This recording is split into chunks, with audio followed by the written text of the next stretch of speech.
பிரியமானவர்களே, கர்த்தர் நல்லவர். இந்த நாள் கர்த்தர் உண்டு பண்ணின நாள். இந்த நாளில் நாம் மகிழ்ந்து களி கூறுவோம். உற்சாகமானதோட சந்தோஷத்தோட இந்த நாளின் சத்தியத்தை கேளுங்க. ஏன்னா எல்லாரும் சந்திக்கிற ஒரே பிரச்சனை, பெரும்பாலான மக்கள் இன்றைக்கு அடிமைப்பட்டு கிடக்கிற கடன் பாருங்க. அந்த பிரச்சனையை ஆண்டவர் ஏற்கனவே கடன்கிற சாபத்தை கல்வாரி சிலுவையில் சுமந்து தீர்த்து விட்டார். அதற்கான ப்ரொவிஷனை ஏற்கனவே நம்மளுக்குள்ளேயே தான் வச்சிருக்காரு. ஒவ்வொரு கடனையும் எப்படி கட்டி முடிக்கணும் அப்படிங்கிற ஒரு ப்ரொவிஷனை, ஒரு ஏற்பாடை நம்மளுக்குள்ளேயே வைத்திருக்கிறார்.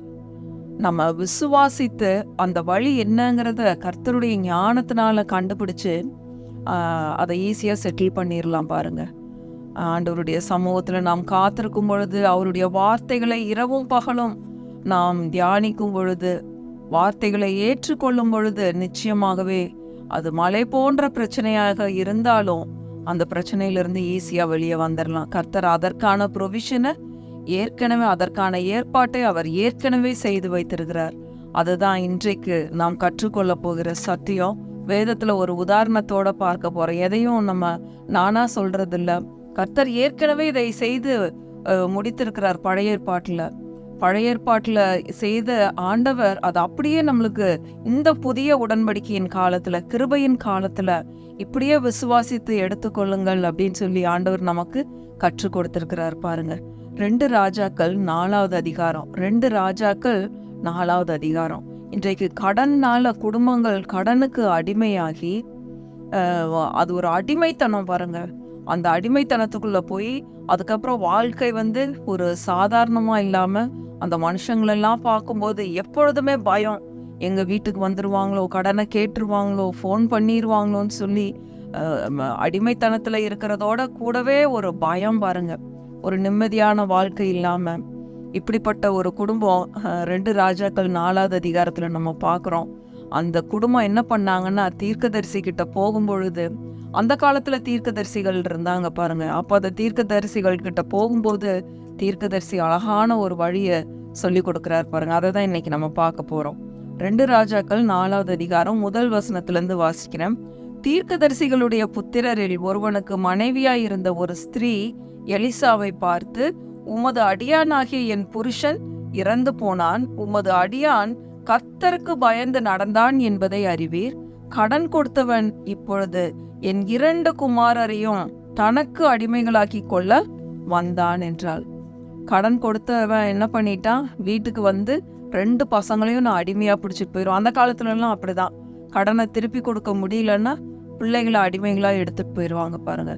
அப்படி மிரட்டி இருக்கிறான். இவ உடனே பயந்து என்ன பண்ணியிருக்கிறா, எலிசா தீர்க்கதரிசி கிட்ட ஓடி இருக்கிறா பாருங்க. அங்க என்ன நடந்ததுன்னு பார்ப்போம். 2வது வசனத்துல, எலிசா அவளை நோக்கி, நான் உனக்கு என்ன செய்ய வேண்டும்? வீட்டில் உன்னிடத்தில் என்ன இருக்கிறது சொல் என்றான். பாருங்க, அன்னைக்கு எலிசா தீர்க்கதரிசி கேட்கிறாரு இந்த ஸ்திரீ கிட்ட, வீட்டுல உன்னிடத்துல என்ன இருக்கு அப்படின்னு சொல்லி கேட்கிறாரு. இன்னைக்கு ஆண்டவரும் இதே கேள்வியை தான் நம்ம கிட்ட கேட்கிறாரு. உங்க கடன்களை அடைக்கிறதுக்கு இன்னைக்கு உங்களிடத்துல என்ன இருக்கு? இதை நம்ம கண்டுபிடிக்கணும் பாருங்க. நம்ம கிட்ட ஆண்டவர் என்னத்தை கொடுத்திருக்கிறாரு, அதை நம்ம கண்டுபிடிக்கும் பொழுது அதற்கான கடனை கட்டி முடிப்பதற்கான ஒரு கிருபையை ஆண்டவர் ஏற்கனவே நம்மளுக்குள்ள வச்சிருக்கிறார். அதை கண்டுபிடிக்கிறதுல தான் பாருங்க கர்த்தருடைய ஞானம் வெளிப்படுகிறது. பிரியமானவர்களே பாருங்க, அதற்கு அவள், ஒரு குடம் எண்ணெய் அல்லாமல் உமது அடியாளுடைய வீட்டில் வேறு ஒன்றும் இல்லை என்றாள்.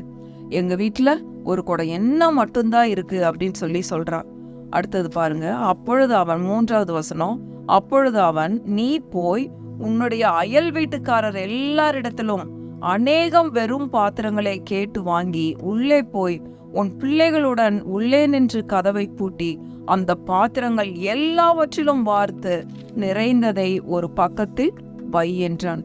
பக்கத்து வீட்டுல எல்லார்கிட்டையும் போய் வெறும் பாத்திரங்களை, அநேக வெறும் பாத்திரங்களை கேட்டு வாங்கிட்டு வா. உன்கிட்ட இருக்கிற எண்ணெயை என்ன பண்ணு, எல்லா பாத்திரத்திலையும் நீ ஊத்த தொடங்கு அப்படின்னு சொல்லி தீர்க்கதரிசி சொல்றாரு. இவங்க பையனை அனுப்புறா, போய் எல்லார்கிட்டையும் போய் வெறும் பாத்திரங்களை வாங்கிட்டு வாங்கன்னு போய் குடம், பானை, என்னென்ன பாத்திரங்கள் கிடைச்சதோ எல்லாத்தையும் பசங்க கொண்டு வர்றாங்க பாருங்க. வீட்டுக்குள்ள கதவை பூட்டிட்டு இவங்க கிட்ட இருக்கிற எண்ணெயை எடுத்து ஒவ்வொரு பாத்திரமா ஊத்துறாங்க. பாருங்க, கர்த்தருடைய வல்லமை அங்க வெளிப்படுகிறது. ஒரு குடம் எண்ணெய்தான், ஆனா வீடு நிறைய பாத்திரங்கள். எல்லா பாத்திரத்திலையும், குடத்திலையும், பானையிலையும் அந்த எண்ணெயை ஊற்றிக்கொண்டே இருக்கிறார்கள். ஊத்த ஊத்த ஊத்த ஊத்த எண்ணெய் வந்துகிட்டே இருக்குது. எப்படி 5 அப்போ 2 மீனை ஆண்டவர் பிச்சு கொடுக்க கொடுக்க கொடுக்க 5000 பேர், 10,000 பேர் அப்படின்னு சொல்லி எல்லாரும் சாப்பிட்டுக்கிட்டே இருந்தாங்களோ, அந்த மாதிரி கர்த்தருடைய வல்லமை இங்கும் செயல்பட்டு அந்த எண்ணெயானது எல்லா பாத்திரத்திலையும் ஊத்துற வரைக்கும் வந்துகிட்டே இருக்கு. இன்னும் போய் வாங்கிட்டு வா, இன்னும் போய் வாங்கிட்டு வான்னு ஊரே போய் எல்லா பாத்திரங்களையும் வாங்கிட்டு வந்தாச்சு. கடைசியில வந்து சொல்றான், இனி பாத்திரமே இல்ல அப்படின்னு சொல்லும் போதுதான் அங்க என்ன நிக்குது பாருங்க. இங்க கர்த்தருடைய இயற்கைக்கு அப்பாற்பட்ட வல்லமையானது வேலை செய்கிறது. பிரியமானவர்களே, இன்றைக்கு நான் கர்த்தருடைய தீர்க்கதரிசியாக, கர்த்தருடைய ஊழியக்காரியாக உங்க எல்லாரையும் பார்த்து பேசுகிற இந்த செய்தியை கேட்டுக்கொண்டிருக்கிற ஒவ்வொருவரையும், இந்த கடன்னால அவதிப்பட்டு கொண்டிருக்கிற ஒவ்வொருத்தரையும் நான் பார்த்து பேசுகிற இயேசுவின் நாமத்தினால, இங்க எப்படி 2 ராஜாக்கள் 4வது அதிகாரத்துல எலிசாவின் வார்த்தையில வல்லமை இருந்ததோ, அதே வல்லமை இந்த நாள்ல நான் சொல்ற இந்த வார்த்தைகளின் மூலமாக உங்க குடும்பங்கள்லயும் இயற்கைக்கு அப்பாற்பட்ட காரியங்கள் நடக்கும்படியாக இயேசு கிறிஸ்துவின் நாமத்தினால கட்டளையிடுறேன். கர்த்தர் உங்களிடத்துல கொடுத்திருக்கிற என்ன காரியத்தை உங்களிடத்துல கொடுத்திருக்கிறாரோ இப்ப அதை எடுத்து வைங்க. உங்களுக்கு ஆண்டவர் என்ன தாளந்த கொடுத்திருக்கிறாரோ ஏற்கனவே உள்ள இருக்கு, எல்லாருக்குள்ளேயும் வச்சிருக்கிறாரு. ஒன்னா உங்களுக்குள்ள திறமைகளா இருக்கலாம், உங்களுக்குள்ள பணமா இருக்கலாம். உங்க கையில என்ன இருக்கு பாருங்க. ஆண்டவரே, என் கையில நீர் என்ன கொடுத்திருக்கிறீங்க, அதை அறிந்து கொள்வதற்கான ஞானத்தை தாங்க. இதுதான் கர்த்தரை குறித்த அறிவு. பாருங்க, கர்த்தாவே, இந்த காரியத்தை இன்னைக்கு நான் விளங்கி கொள்றதுக்கான ஒரு கிருபை ஏற்கனவே எனக்குள்ள வச்சிருக்கீங்க, அதை எனக்கு நீங்க காட்டுங்க, எனக்கு நீங்க சொல்லி கொடுங்க, ஆவியில என்னோடு கூட பேசுங்கன்னு நீங்க நிச்சயமாகவே அவருடைய சமூகத்துல நீங்க கேட்கும் போது அவர் உங்களுக்கு நிச்சயமாய் வெளிப்படுத்துவார். அவர் வெளிப்படுத்தாம போற ஒரு கெட்ட கடவுளே இல்லை. அவர் அவ்வளோ நல்லவர். நாளைக்கு சொல்றேன், நீ 1 வாரம் ஜெபம் பண்ணு, 10 நாள் ஜெபம் பண்ணு, நீ பைபிளை 10 நாள் படி, பைபிள் முழுக்க படிச்சு முடி, அப்புறமா நான் உனக்கு சொல்றேன் அப்படின்னு சொல்லி அவர் சொல்லவே மாட்டார். தேவன் உங்களுக்கு கொடுத்திருக்கிற தாளந்தை கண்டுபிடியுங்கள். உங்க கையில என்ன இருக்கு, உங்க வீட்டுல என்ன இருக்கு. இயேசுவின் நாமத்தினால இன்றைக்கு மறைந்திருக்கிற காரியங்கள் வெளியே வரட்டும். இயேசுவின் நாமத்தினால என்ன மறைஞ்சிருக்கோ அது வெளியே வரட்டும். இயேசுவின் நாமத்தினால உங்கள் கடனை தீர்ப்பதற்கான கிருபையை ஆண்டவர் ஏற்கனவே உங்களுக்குள்ள வைத்திருக்கிறார். அது இந்த நாள்ல வெளிப்படட்டும். இயேசு கிறிஸ்துவின் நாமத்தினால நிச்சயமாக வெளியே வரும். பாருங்க, ஆண்டவர் உங்களுக்கு அந்த ஞானத்தை கொடுப்பார். நீங்க அது என்னங்கிறத கண்டுபிடிச்சு அதை வைத்து நீங்க உங்களுடைய கடன்கள் எல்லாம் தீர்த்து கொள்ளும்படியான ஒரு கிருபை. அதனாலதான் இந்த வார்த்தையை அனுப்பி இருக்கிறார். நிச்சயமாகவே ஒவ்வொருவரும் நீங்க கண்டுபிடிங்க. பாருங்க, இங்க என்ன நடந்ததுன்னு பார்ப்போம். 6வது வசனம்.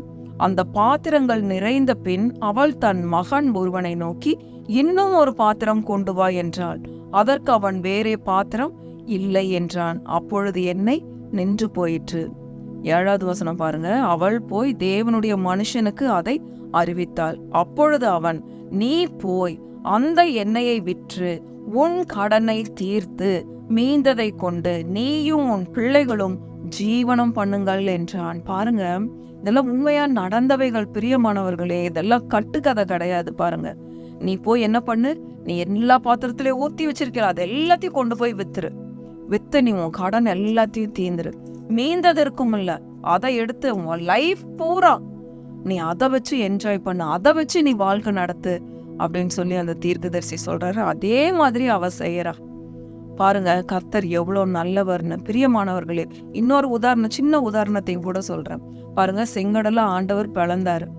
ஆண்டவர் பிளக்கல. ஆண்டவர் மோசைக்கு வார்த்தையை சொல்லிட்டாரு.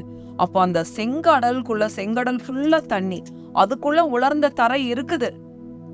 எந்த வழியா இஸ்ரவேல் ஜனங்கள் கடந்து போகணுமோ அதுக்கான வழி செங்கடலுக்குள்ளேயே தான் இருக்குது. பிரச்சனைக்குள்ளேயே தான் வழி இருக்கு. அப்போ அந்த இடத்துல ஒரு மனுஷன் சொல்ல வேண்டி இருந்தது. கர்த்தர் சொல்றாரு, மோசே, உன் கையில என்ன இருக்கு, நீ கோலை நீட்டு, கடல் பிளக்கும்னாரு. மோசே என்ன பண்ணா, போய் கோலை நீட்டின உடனே கடல் பிளந்தது. இன்றைக்கு நான் இந்த வார்த்தையை உங்களுக்கு சொல்றேன். மோசையை போல இன்றைக்கு வார்த்தையை சொல்ற கர்த்தர் உங்களுக்கு 50,000 கடனா, 50 லட்சம் கடனா, 1 கோடி கடனா, எவ்வளவு கடன் வேணா இருக்கட்டும், இன்றைக்கு அதற்கான ப்ரொவிஷன் உங்க வீட்டுல இருக்குன்னு சொல்லி கர்த்தர் சொல்லுகிறார். பிரியமானவர்களே, அது என்னன்றத கண்டுபிடிங்க. ஆண்டவர் உங்களுக்கு வெளிப்படுத்த போறாரு. அதை வச்சு நீங்க உங்க கடன்கள் எல்லாம் கட்டி முடிக்க போறீங்க. இதை சொல்லுவதற்கு ஒரு ஆள் தேவைப்பட்டது. இன்றைக்கு கர்த்தர் என்னை அனுப்பி இருக்கிறார் இந்த வார்த்தையை சொல்லும்படியாக. இயேசுவின் நாமத்தினால உங்க கடன்கள் எல்லாம் கட்டி முடிக்கப்படும். நீங்க நிச்சயமாய் தேவனுடைய நாமத்தை மகிமைப்படுத்துவீர்கள். பிரியமானவர்களே, கர்த்தர் அற்புதங்களையும் அடையாளங்களையும் செய்கிற தேவன். பிரியமானவர்களே, அந்த நாள்ல எலிசா சொன்னாரு, இன்றைக்கு உங்களையும் என்னையும் தீர்க்கதரிசினிகளாக ஏற்படுத்தி வைத்திருக்கிறார். யார் யார் வாயிலெல்லாம் கர்த்தருடைய வார்த்தை இருக்கோ அவங்க எல்லாம் தீர்க்கதரிசிகள். பாருங்க, இன்றைக்கு கர்த்தருடைய வார்த்தை அவர் அனுப்பி இருக்கிறார். இன்றைக்கு நீங்க போய் வேதத்தை எடுத்துக்கொண்டு, கர்த்தாவே எங்க வீட்டுல என்ன இருக்குன்னு எனக்கு காட்டுங்கன்னு சொல்லுங்க. கர்த்தர் நிச்சயமாய் காட்ட போறார். அதை கொண்டு உங்களுடைய வியாபாரத்தை பெருக்குங்கள். உங்களுக்கு என்ன இருக்குதோ அதை பெருக்குங்க. அதை கொண்டு போய் வித்து நீங்க உங்க கடனை எல்லாம் தீருங்க. தேவன் அதற்கான ப்ரொவிஷனை ஏற்கனவே உண்டு பண்ணி வைத்திருக்கிறார். அன்னைக்கு செங்கடலை பிளந்த தேவன், செங்கடலுக்கு உள்ளேயே உலர்ந்த தரைய வழிய உண்டு பண்ணி வைத்திருந்த தேவன், மோசே கோலை நீட்டும் போது கடல் பிளந்து இஸ்ரவேல் ஜனங்களுக்கு வழி விட்டது. இஸ்ரவேல் ஜனங்கள் எல்லாம் உலர்ந்த தரை வழியாய் கடந்து போனார்கள். கானான் தேசத்தை நோக்கி போனார்கள். தண்ணி அவர்களுக்கு இடைஞ்சலா இருக்கவே இல்லை. எது பிரச்சனைன்னு நினைச்சாங்களோ அந்த பிரச்சனையே இவர்களுக்கு வழி விட்டது. அதே போல நீங்க எதை பிரச்சனைன்னு நினைச்சிட்டு இருக்கீங்களோ அந்த பிரச்சனைக்கு நடுவுலேயே கர்த்தர் உங்களுக்கு ஒரு நல்ல வழியை வைத்திருக்கிறார். இதை சொல்லுவதற்கு தான் ஆண்டவர் இன்னைக்கு என்னை உங்கள் மத்தியில அனுப்பி இருக்கிறார். பிரியமானவர்களே, கர்த்தர் ரொம்ப நல்லவர். அவர் உங்களுக்கு ஞானத்தை கொடுத்திருக்கிறார், எல்லா கிருபையும் கொடுத்திருக்கிறார். அவருடைய அன்பு மகா பெரியது. நிச்சயமா நீங்க எல்லாம் உங்க கடன்களை கட்டி முடிக்க போறீங்க. இயேசுவின் நாமத்தினால நான் உங்க ஒவ்வொருத்தருக்காகவும் கர்த்தருடைய ஆசீர்வாதத்தை பேசுகிறேன். நிச்சயமா இந்த பிரச்சனையிலிருந்து, இந்த அடிமைத்தனத்திலிருந்து, இந்த பயத்திலிருந்து நீங்க வெளியே வருவீர்கள் இயேசுவின் நாமத்தினால. கர்த்தருடைய நாமம் மகிமைப்படட்டும். கர்த்தர் நல்லவர், அவரை துதியுங்கள். அவர் கிருபை என்றும் உள்ளது. ஆமென், ஆமென், ஆமென்.